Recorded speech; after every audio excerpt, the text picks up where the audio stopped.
India बस, आपकी सोच, आपकी आवाज। नमस्कार, आप देख रहे हैं इंडिया वॉइस और मैं हूं आपके साथ पुष्पेंद्र चौधरी।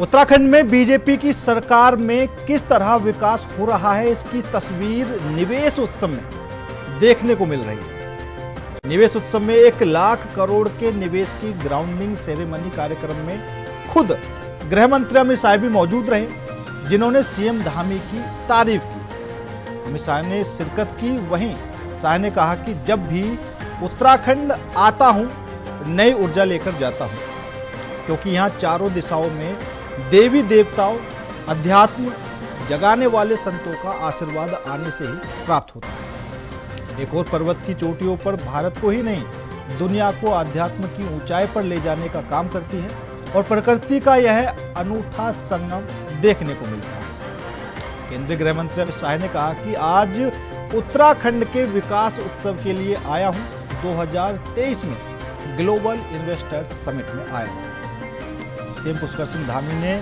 लिखकर दिया कि 3056 करोड़ का एएमयू हुआ है। पुष्कर सिंह धामी ने एमओयू लाने में, आपको सुनाते हैं एक बार क्या कुछ प्रतिक्रिया है। भारतीय जनता पार्टी की सरकार थी जब त्रिवेंद्र सिंह रावत जी मुख्यमंत्री थे, उनके समय पे भी एक बड़ा खर्चा कर और बड़ा इन्वेस्टमेंट करके, इन्वेस्टर समिट तो बात की चीज़ है, लेकिन इन्वेस्टमेंट करके एक आयोजन किया गया था और जिसमें दावा किया गया था कि बड़े बड़े उद्योग इस प्रदेश में लगाए जाएंगे। आपने देखा होगा कि जो स्वर्णिम समय औद्योगिकरण का था उत्तराखंड में, वो हमारे जो पूर्व मुख्यमंत्री थे आदरणीय नारायण दत्त तिवारी जी, उनके समय पर सबसे बड़ा विकास और औद्योगिकरण का काम हुआ था। उसी समय जो है आपने देखा होगा पंतनगर, सेलाकुई और तमाम हरिद्वार, सिडकुल, ऐसे कई 100 मैं कहता हूँ उद्योग क्षेत्र जो है घोषित किए गए। और उन्होंने जो प्रदेश की जनता है, प्रदेश के जो व्यवसायी हैं, उनको प्रदेश और देश के मैं कहूँगा और अंतर्राष्ट्रीय स्तर पर भी, वो बिल गेट्स तक भी जो है उनकी बात चलती थी और बिल गेट्स भी उनके समय पे 2 बार उत्तराखंड आए। तो उद्योगीकरण की जो भी बात थी वो नारायण दत्त तिवारी जी के समय पे मैं समझता हूँ सबसे अच्छी थी। हमारा 1 लाख करोड़ रुपए का जो ग्राउंडिंग है वो फाइनल ग्राउंडिंग है और औद्योगिक जगत में ये उत्तराखंड के बढ़ते हुए कदम है। मैं कह सकता हूँ कि आने वाले समय में औद्योगिक क्षेत्र में उत्तराखंड बहुत आगे अपना नाम करने वाला है। कई फैक्ट्रियाँ, कई बड़े नाम, कई नामचीन कंपनियाँ जो हैं उत्तराखंड में इन्वेस्ट कर रही। उत्तराखंड में इन्वेस्ट करके कई लोगों के इंफ्रा भी खड़े हो गए हैं। तो निश्चित रूप से जो हमारा सरकार का सोचना है कि यहाँ के युवाओं को अपने प्रदेश में काम मिल सके, अपने शहरों में काम मिल सके, उस दिशा की ओर हम काम कर रहे हैं। और निश्चित रूप से केंद्र सरकार का हमेशा उत्तराखंड को सहयोग रहा है। मैं माननीय केंद्रीय मंत्री जो हमारे होम मिनिस्टर हैं, उनका बहुत बहुत धन्यवाद करता हूँ कि उन्होंने अपना कीमती समय उत्तराखंड को दिया। निश्चित रूप से जब जब उत्तराखंड को आवश्यकता पड़ती है, केंद्र हमेशा हमारे ऊपर आशीर्वाद लेकर के खड़ा रहता है और आज उत्तराखंड चारों ओर, चारों दिशाओं पर विकास की ओर अग्रसर है। वैश्विक निवेशक सम्मेलन के दौरान हुए एमओयू, तो आज इसी मुद्दे पर करेंगे चर्चा। चर्चा में शामिल होने के लिए हमारे साथ भारतीय जनता पार्टी से नवीन पिरसाली जी हैं, तो वहीं कांग्रेस से हमारे साथ नवीन जोशी जी हैं। आप दोनों मेहमानों का बहुत बहुत स्वागत है। सबसे पहले नवीन पिरसाली जी, आपसे ही सवाल करूंगा, क्योंकि जिस तरीके से सीएम धामी प्रयास करने से लगे हुए हैं और खास तौर पर जो इसमें 1 लाख करोड़ रुपए की ग्राउंडिंग देखने को मिली है, ठीक है, लोगों को भी काफी ज्यादा आस है और बात हो रही है उत्तराखंड के विकास को लेकर। बड़ी बड़ी नामचीन कंपनियां उत्तराखंड के अंदर आए, क्या कुछ समय सीमा निर्धारित की गई है? क्या कुछ टारगेट है? जी पुष्पेंद्र जी, आज आपने देखा कि माननीय केंद्रीय गृह मंत्री हमारे अमित शाह जी आज रुद्रपुर दौरे पर आए थे, जहां पर उन्होंने ग्लोबल इन्वेस्टर समिट की फाइनल ग्राउंडिंग सेरेमनी को संबोधित किया, जिसमें 1 लाख करोड़ का निवेश जो उत्तराखंड के औद्योगिक विकास के प्रति निवेशकों का विश्वास को दर्शाता है। ठीक है। उस दौरान उन्होंने बहुत सारी बातें कही और आपके रिपोर्ट में भी वो बातें आई, आपने भी बातें बताई। और जो 1 लाख करोड़ का जो निवेश हुआ है वो जो पावर सेक्टर में 40,000 करोड़ है, उद्योग सेक्टर में 34,000 करोड़ के लगभग है, आवास में 14 है, पर्यटन में 8,000 करोड़ का है, आयुष लगभग 1,500 करोड़ का है, और जो स्वास्थ्य में 1.1 हजार करोड़ के साथ पूरे 1 लाख की ग्राउंडिंग उत्तराखंड में हो चुकी है। और ये एक प्लेटफॉर्म तैयार हो चुका है उद्योग को एक गति देने के लिए। और इसमें निश्चित तौर पर माननीय मुख्यमंत्री श्री पुष्कर सिंह धामी जी ने अथक प्रयास किए हैं ग्लोबल इन्वेस्टर समिट को कॉल करने से लेकर उसके ग्राउंडिंग तक की, और उसको जो नीति को जो पारदर्शी बनाया ताकि निवेशकों का विश्वास उत्तराखंड पर बना रहे, तो उसमें उनकी एक महत्वपूर्ण भूमिका रही। और वो माननीय गृह मंत्री जी ने आज उसको सराहा भी और कहा कि पहाड़ में निवेश करना, देवभूमि में निवेश लाना पहाड़ चढ़ने जैसा काम था, लेकिन मुख्यमंत्री जी ने अपने अथक प्रयासों से इसको किया। और मैं समझता हूँ ये सारी कवायद पूरे राज्य में उस रोजगार को बढ़ावा देने के लिए, उद्योगों को बढ़ावा देने के लिए है, और बहुत जल्दी हम इसका रिजल्ट यहाँ पर देखेंगे। हाँ,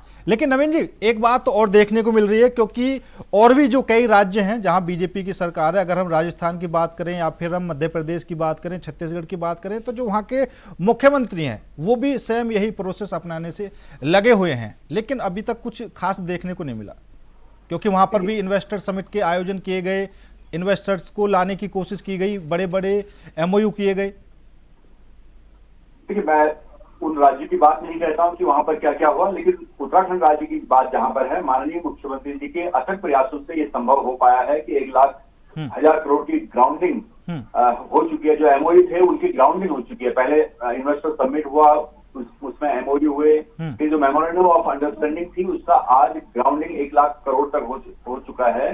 तो उसमें आप देख सकते हैं कि जो है, जो मैंने अभी कहा कि जैसे आवास सेक्टर है, पर्यटन है, उद्योग है, पूरा जो है इन सेक्टरों में जल्द ही आपको दिखेगा कि रोजगार के अवसर बढ़े हैं और ये उद्योग आगे जा रहे हैं। तो मैं समझता हूं कि उत्तराखंड ने एक महत्वपूर्ण भूमिका निभाई है। उत्तराखंड की जनता का सहयोग, क्योंकि उन्होंने स्थायी सरकार दी, और माननीय मुख्यमंत्री जी और उनकी सरकार का पूरा अथक प्रयास इसमें रहा है, और ये एक आने वाले भविष्य के लिए, आने वाले समय में एक अच्छा फल देके जाएगा। ठीक है नवीन जोशी जी, क्योंकि आपकी तरफ से कहा जा रहा है कि ND तिवारी जी उत्तराखंड के विकास पुरुष थे, और उनके जमाने में जो विकास उत्तराखंड का हुआ, भारतीय जनता पार्टी की सरकार में एक भी इंडस्ट्री उत्तराखंड के अंदर नहीं आई।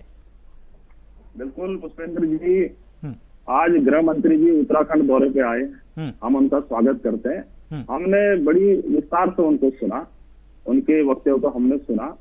वो सिर्फ निवेश के नाम पर जुमलों का उत्सव लग रहा था। कुछ ऐसा नहीं लग रहा था कि यहाँ पे निवेशक आए हैं और यहाँ पर ग्राउंडिंग इसकी हो रही है, ये कुछ देखने को नहीं मिला। कांग्रेस से पूछना चाहती है कौन सा निवेश हुआ, कहाँ पे निवेश हुआ है, कौन से जिले में निवेश हुआ है, कौन सी इंडस्ट्री यहाँ पे आई है, और कितने लोगों को रोजगार मिला है। 1 लाख करोड़ के निवेश की बात कर रहे हैं। 2018 में जब इन्होंने इन्वेस्टर समिट बुलाया था, 3.5 लाख करोड़ का इन्वेस्टमेंट उत्तराखंड में लाने की इन्होंने बात करी थी, लेकिन अब ये 1 लाख में आके सिमट गए। लेकिन 1 लाख करोड़ का जो निवेश हुआ कहाँ पर हुआ है, ये हमारे भाजपा के नेता गसाली जी यहाँ बैठे हुए हैं। मैं इनसे पूछना चाहता हूँ कि आप एक जिले का नाम बता दीजिए जहाँ पे निवेश हुआ है, कौन सी इंडस्ट्री आई है, कौन सा बड़ा घराना प्रदेश के अंदर आया। माननीय नारायण तिवारी जी इस प्रदेश के मुख्यमंत्री थे, तो मुझे भी उद्योग में राज्य मंत्री के रूप में काम करने का अवसर मिला, और मैं गिना के बता सकता हूँ उस समय 2000 बड़ी बड़ी इंडस्ट्री उत्तराखंड के अंदर आई। उसमें टाटा है, बजाज है, किरवी है, हिंदुस्तान है, बड़े बड़े उद्योग घराने हमारे उत्तराखंड के अंदर आए, और यहाँ पे 70% जो यहाँ के जो बेरोजगार है उसमें हमने पॉलिसी बनाई थी कि उनको यहाँ पे रोजगार दिया जाए। लेकिन अब इनके समय में कुछ देखने को नहीं मिल रहा, और कितने यहाँ से पलायन दिन प्रतिदिन बढ़ता जा रहा है। ये जो सरकारी आंकड़े हैं और जो इनके वेबसाइट है, उसमें 7 लाख बेरोजगार आज भी रजिस्टर्ड है, सिर्फ रजिस्टर्ड बेरोजगार। अगर आप पूरे प्रदेश की बेरोजगारी की बात करें तो कम से कम 20 लाख बेरोजगार प्रदेश के अंदर आज घूम रहा है, उनको रोजगार कहीं नहीं मिल रहा है। निवेश अगर आपने किया है तो कांग्रेस कहती है आप उसको सार्वजनिक करिए, आप उसका श्वेत पत्र जारी करिए। आपने हरिद्वार में कौन सी इंडस्ट्री लगाई है, उधमसिंह नगर में आपने कौन सी लगाई है, पंतनगर में आपने कौन सी लगाई है, रुद्रपुर में आपने कौन सी लगाई है, फार्मा सिटी में आपने कौन सी लगाई है, हम तो आंकड़ों के साथ आपको बता दें। नारायण दत्त तिवारी जी मुख्यमंत्री बने थे तो बड़ी बड़ी इंडस्ट्रीज प्रदेश के अंदर आई, हमने उनको सब्सिडी भी दी और हमको इंफ्रास्ट्रक्चर डेवलप करके भी दिया। आज रुद्रपुर में जो देश के गृह मंत्री जी आ रहे हैं वो कांग्रेस की देन है। ठीक है। कांग्रेस ने इंडस्ट्रियल स्टेट बनाया, हरिद्वार को कांग्रेस ने इंडस्ट्रियल स्टेट बनाया, देहरादून को कांग्रेस ने बनाया, कोटद्वार को कांग्रेस ने बनाया। ये तो सिर्फ जुमलेबाजी कर रहे हैं। और गृह मंत्री जी ने जो इनके वादे थे प्रधानमंत्री जी के और इनके, इन्होंने कहा था कि 2 करोड़ बेरोजगार युवकों को हम प्रतिवर्ष रोजगार देंगे। तो गृह मंत्री जी ने रोजगार के बारे में एक भी शब्द नहीं बोला कि वो 2 करोड़ बेरोजगार युवकों का क्या हुआ। वो पूरे देश की बातें करते रहे कि हमने इतनी रोड बनाई, हमने इतनी ये क्या ट्रेनें चलवाई, हमने दुनिया भर की उन्होंने बातें करी, लेकिन उत्तराखंड के परिप्रेक्ष्य में उन्होंने कुछ नहीं कहा। हमें बहुत उम्मीदें थी अमित शाह जी से कि उत्तराखंड आएंगे। उत्तराखंड की जरूर उन्होंने तारीफ करी, यहाँ की नदियों की उन्होंने तारीफ करी, चार धाम की उन्होंने तारीफ करी। बहुत अच्छी बात है, देवभूमि है ये। लेकिन जो उम्मीद हमें थी कि यहाँ पर रोजगार आएगा, यहाँ से पलायन रुकेगा, यहाँ पे जो हमारी आर्थिकी है वो बढ़ेगी, और जो इनके जो मौन मुद्दे, जो मेन मुद्दे थे, नहीं, बिल्कुल सही बात है। बिल्कुल जोशी जी सही बात है। 888 भर्ती का मामला था, और जो विधानसभा बैकडोर भर्ती वाला मामला था, और ये जो खनन के उसमें इनकी जो घोटाले हो रहे हैं, शराब नीति में जो इनके वो हो रहे हैं, इन मामलों में बिल्कुल ठीक है जोशी, ठीक है। अच्छा नवीन प्रसाली जी, क्योंकि अब साफ तौर पर आरोप भी लग रहे हैं कि भाई 20 लाख युवा रोजगार के लिए घूम रहे हैं, बेरोजगार हैं। ठीक है, अब इतने बड़े बड़े जो एमओयू साइन हुए हैं, ठीक है, कोई भी क्षेत्र ऐसा नहीं होगा शायद जिसमें एमओयू साइन ना हुए हों। ठीक है, हजारों करोड़ के एमओयू हुए हैं, तो रोजगार के लिए जो युवा घूम रहे हैं उनको क्या कुछ फायदा होने वाला है? एक बात तो ये। दूसरा, नवीन जोशी जी बोल रहे हैं कि पलायन को कैसे रोका जाएगा। ठीक है, और पलायन का सीधा सा सिद्धांत यही है कि अगर उत्तराखंड के अंदर इंडस्ट्री, बड़ी बड़ी इंडस्ट्री आती हैं तो सीधी सी बात है रोजगार भी बढ़ेगा और फिर पलायन वाला जो सिस्टम है वो भी रुक जाएगा। देखिए, ये सारी कवायद पुष्पेंद्र जी पलायन को रोकने के लिए ही और उत्तराखंड की प्रगति के लिए हो रहा है। अच्छा हुआ पुष्पेंद्र जोशी जी ने ये नहीं कहा कि आज कांग्रेस के गृह मंत्री आए थे, क्योंकि ये सारी कांग्रेस की तारीफ कर रहे हैं, तो कह रहे हैं कि वो भी हमारी वजह से आए, ये भी हमारी वजह से आए। तो ये इतना इन्होंने छोड़ दिया कि हमारे कांग्रेस के गृह मंत्री आए थे। मैं इनको ये बोलना चाहता हूँ कि उत्तराखंड में कांग्रेस के अलावा सभी को रोजगार मिल रहा है। आज उत्तराखंड में सभी को रोजगार मिल रहा है, केवल सरकारी नौकरियां नहीं, प्राइवेट सेक्टर में भी यहाँ पर जो स्टार्टअप आया है, क्योंकि हमारी सरकार ने, आप चाहे केंद्र की सरकार हो चाहे राज्य की सरकार ने हो, स्टार्टअप इंडिया को, स्किल इंडिया को बढ़ावा दिया है, और उसका नतीजा आज ये रहा कि युवा नए रोजगार कर रहे हैं, उसमें लोगों को फिर उसमें डिमांड क्रिएट हो रही है, जॉब क्रिएट हो रहे हैं। ये कांग्रेस को दिखाई दे रहा है। 1237 करोड़ के कार्य का आज शिलान्यास माननीय केंद्रीय मंत्री द्वारा मंच से किया गया, वो भी इनको नहीं दिखा। 1 लाख करोड़ की ग्राउंडिंग की बात जो कर रहे हैं, ये भी इनको नहीं दिखाई दे रहा। अब ये श्वेत पत्र जारी करने के लिए बोल रहे हैं। अब ये हर चीज में श्वेत पत्र मांगेंगे, कितने टाइम में श्वेत पत्र जारी किए। अगर ये बात कर रहे हैं, इंडस्ट्रियलाइजेशन की बात कर रहे हैं, माननीय तत्कालीन जो यहाँ के इंडस्ट्री का नाम बताइए, कौन से जिले में लगी है, कितने एकड़ में लगी है, कौन सी कंपनी आई है, कितना इन्वेस्टमेंट उत्तराखंड के अंदर कर रही है। उत्तराखंडी राज्य गठन के लिए विशेष पैकेज दिया था, वो भी खर्च नहीं कर पाए, वो भी पैसा वापस दिया। अगर पूरा ही कर लिया होता तो शायद आज स्वच्छ भारत मिशन में 200 करोड़ रुपए आपको मिला है, आज भी खड़े हैं, वो भी लैस होने की पत्थर आज भी खड़े हैं। अगर इन्होंने कुछ किया होता तो दिखता, और इन्होंने कुछ किया होता तो जनता इनको नारायण तिवारी जी जब प्रदेश के मुख्यमंत्री थे, जनता उसके बाद प्रदेश के अंदर एक इंडस्ट्री इनकी नहीं लगी। आप बताइए, एक इंडस्ट्री आपके राज्य में लगी, डबल इंजन की आप बात करते हैं, लेकिन एक भी इंडस्ट्री आप प्रदेश के अंदर नहीं लेके आए। यशस्वी मुख्यमंत्री माननीय पुष्कर सिंह धामी जी यहाँ पर कर रहे हैं, तो कांग्रेस को उस सफलता से ईर्ष्या हो रही है। कांग्रेस को पता है ये सालों कांग्रेस रहेंगे, ठीक है, बेरोजगार रहेंगे। ठीक है नवीन जी, ठीक है। जनता को आप बताएं तो सही, आप कौन से और नवीन जी आप बताइए। नवीन जी ठीक है। और मैं तो ये बोलता हूँ कि बड़ी खुशी की बात है कि निवेशक उत्तराखंड के अंदर आ रहे हैं, और जो सीएम धामी है वो अपना प्रयास करने से लगे हुए हैं। अभी आपको याद भी होगा शायद पिछले हफ्ते दिल्ली दौरे पर भी थे सीएम धामी, और जब सीएम धामी दिल्ली दौरे पर होते हैं तो सियासी हलचल वैसे भी तेज हो जाती है। ठीक है, लेकिन वहां पर वो अपनी कुछ मांगे लेकर गई तो 200 करोड़ की बात सामने आई। तो कांग्रेस की तरफ से करण महाराज जी ने कहा कि उत्तराखंड को जितने की जरूरत है इतने तो मांग ही नहीं रहे सीएम धाम में। खुद प्रधानमंत्री जी जो वादा करके गए थे उन्होंने वो भी पूरा नहीं किया। नहीं, माननीय मुख्यमंत्री जी ने 4,900 करोड़ की डिमांड की थी, 200 करोड़ की नहीं। प्रधानमंत्री जी से लगभग 5,000 करोड़ की डिमांड की थी उत्तराखंड के विकास के लिए। आज अमित शाह जी आए हैं, 1,237 करोड़ के कार्य का शिलान्यास किया गया है। 1,00,000 करोड़ का जो ग्राउंडिंग यहाँ पर हुआ है, वो इन्वेस्टमेंट जो हुआ है उसकी आज फाइनल ग्राउंडिंग सेरेमनी आपने देखी, सबने देखी। और अमित शाह जी ने इस मंच से उत्तराखंड के सरकार की तारीफ भी की कि सरकार ने बहुत अच्छी पारदर्शी नीति बनाई, जिसका नतीजा है कि आज इन्वेस्टर्स का यहाँ पर ट्रस्ट बढ़ा है, उनका विश्वास यहाँ पर बढ़ा है, इसलिए वो आए हैं। और अभी ये ग्राउंडिंग का मतलब होता है कि इंडस्ट्रीज बन रही है, कंस्ट्रक्शन हो रहा है, इसके बाद इस पर जब ऑपरेशन होगा तो उसमें सारे क्रिएट होंगे। देखिए बिल्कुल नवीन जी, बात में इसी पे आ रहा था कि देखिए निवेशक आ रहे हैं, निवेश कर रहे हैं, काफी कुछ कर रहे हैं, ठीक है, जो सब कुछ है वो तैयार किया जा रहा है कि कैसे कैसे हमें काम करना है, कहां पर कितना निवेश होगा, लेकिन बात यही है कि समय सीमा क्या रहेगी। ठीक है, ऐसा तो नहीं कि फिर लंबे समय तक ये प्रोसेस चलता रहे और किसी को कुछ ना मिल पाए। देखिए पुष्पेंद्र जी, जैसे आपने कहा कि अन्य राज्यों की तुलना में वहां भी कार्यक्रम हुए थे, लेकिन वहां पर अभी कुछ ऐसा हुआ नहीं जैसा उत्तराखंड में फाइनल ग्राउंडिंग सेरेमनी आज हुई। तो उससे साफ है कि उत्तराखंड बहुत तेजी से ये चाहता है, उत्तराखंड की सरकार चाहती है कि यहाँ पर जल्दी से जो ग्राउंडिंग हो रही है वो मूर्त रूप ले और उसमें ऑपरेशन जारी हो और आगे रोजगार मिले, इंडस्ट्री चले, उत्तराखंड का विकास का पहिया घूमे, आर्थिक यहाँ पर हमारी बढ़े और हम पहाड़ तक जो विकास ले जाना चाहते हैं वो विकास को गति मिले, ये हमारा उद्देश्य है। इसलिए हम इंफ्रास्ट्रक्चर को भी इतनी तेजी से बढ़ा रहे हैं, चाहे रेलवे इंफ्रास्ट्रक्चर हो, चाहे रोड इंफ्रास्ट्रक्चर हो, कम्युनिकेशन इंफ्रास्ट्रक्चर हो, हर इंफ्रास्ट्रक्चर को चारों तरफ से चहुमुखी विकास के लिए, इस राज्य को अग्रणी बनाने के लिए हमारी राज्य की सरकार भी, केंद्र सरकार भी काम कर रही है और प्रदेश की जनता का विश्वास भारतीय जनता पार्टी पर है। और उस विश्वास के साथ उस जो जनादेश उनका है उसको सिरोधार्य करते हुए सरकार जोश और खरोश के साथ काम कर रही है। पुष्पेंद्र जी, ठीक है जोशी जी, क्योंकि अब विकास की बात हो रही है तो राजनीति का कोई मतलब रह नहीं जाता, ठीक है, क्योंकि आपकी तरफ से तो कहा जा रहा है कि हमारे समय में इतना विकास हुआ और बीजेपी की सरकार में कोई इंडस्ट्री नहीं आई, लेकिन अब जब पूरा फॉर्मेट तैयार किया जा रहा है तो इसमें आखिर क्यों एक दूसरे पर आरोप लगाने की जरूरत है? थोड़ा सा इंतजार किए और मेरे हिसाब से तो आपको भी साथ देना चाहिए। अगर उत्तराखंड का विकास होता है, युवाओं को रोजगार मिलता है।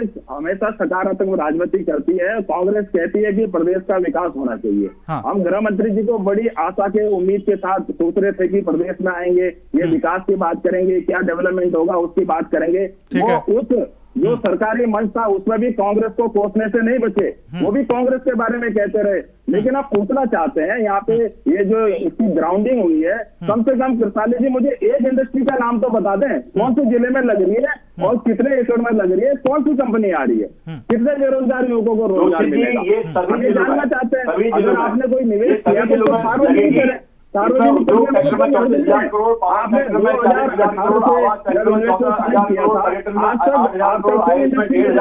उसमें करार उनके हुए, लेकिन उसके बाद 2025 हो गया, आज भी ग्राउंडिंग हो रही है, उसका शिलान्यास हो रहा है, लेकिन इंडस्ट्री असल पे नहीं लग रही है। हम जानना चाहते हैं 2018 जब आपने इन्वेस्टर समिट किया था तब से आप 2025 हो गया, इसके समय की बात है। ये चुनाव आने वाले 2027 में चुनाव है, लोगों का ध्यान बचाने के लिए सिर्फ जुमलेबाजी कर रहे हैं। ये ऐसा ही जुमला है जैसे कि 15 लाख रुपए एक के अकाउंट में आएंगे, ये ऐसा ही जुमला है कि 2 करोड़ बेरोजगार युवकों को रोजगार देंगे, ये ऐसा ही जुमला है कि किसानों की आय हम दुगनी करेंगे। किसान आज भी आत्महत्या कर रहा है, प्रदेश के अंदर पलायन नहीं रुक रहा है, बेरोजगारी नहीं रुक रही है। ठीक है ठीक है ठीक है ठीक है ठीक है, विकास होगा। हम जानना चाहते हैं गृहमंत्री जी आप यहाँ के युवाओं के लिए बेरोजगार। ठीक है ठीक है, शांत हो जाए शांत हो जाए शांत हो जाए जोशी जी, शांत हो जाए। इसके बारे में आप बोलते हाँ हम समझते हैं कि ठीक है ठीक है ठीक है। अच्छा नवीन प्रसाली जी, क्योंकि नहीं बिल्कुल नवीन प्रसाली जी, क्योंकि आप साफ तौर पर जो जोशी जी कहते हुए नजर आ रहे हैं कि ये 2027 के लिए एक जुमला है, बेशक जुमला हो, लेकिन इस बात का तो अंदाजा जनता भी लगा लेगी। अभी ऐसा तो है नहीं कि अगले साल ही चुनाव होने वाले हैं, थोड़ा तो समय है और इतने समय में सरकार काफी कुछ करके भी दिखा सकती है अगर ये आरोप है तो। देखिए पुष्पेंद्र जी, ये निराधार है।